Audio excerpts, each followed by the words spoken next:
Hi everyone, Cassie here from Primrose Dawn, and today I'm going to talk about the top 3 reasons to sew your own underwear.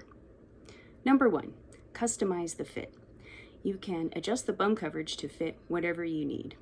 Maybe you want your bum to be fully covered. Maybe you love having cheeky panties. When you make your own panties, you can adjust the coverage on the back to whatever you want. Number 2, related to number 1, you can correct the gusset position. The number 1 complaint I receive about store-bought underwear is that the gusset is simply in the wrong place. It is too far back to be effective. The gusset is meant to absorb bodily fluids and protect your outer clothing. If it's too far back, it's not going to work. There are 2 reasons that clothing companies have the gusset in the wrong place or make it too short. Number 1, they do it to cut costs. And number 2, they do it to make it more aesthetically pleasing. Maybe they think you don't want to see the gusset seam from the front. I know I would rather have more effective underwear. I draft my underwear patterns to have a gusset that is longer in the front. Number 3, choose your own finishes. I've seen store-bought underwear with all sorts of finishes, ranging from scratchy elastic to thick self-binding that is very visible underneath clothes.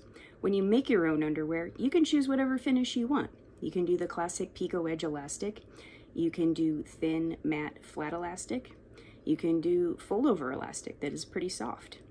And you could also even do fabric bands. Fabric bands are non-binding, they're easy to apply, and they're a good option for people with sensory issues. My newest pattern, the Reina High Cut, doesn't even have elastic at the waist. It has panels that can either be made from stretch lace or folded fabric. So if you always feel like your waist elastic is kind of cutting in on you, this pattern might be a good option for you. If you're ready to get started with making your own underwear, head over to my website, primrosedawn.com, and pick up a pattern and get started. I have some tutorials on my website to help you adjust the pattern to get the right fit. You can always contact me if you get stuck. I have the contact form on my website. You don't need a fancy sewing machine to sew your own underwear. You just need to be able to sew straight and zigzag stitches. So take the plunge and get started with making your own custom lingerie. Happy sewing.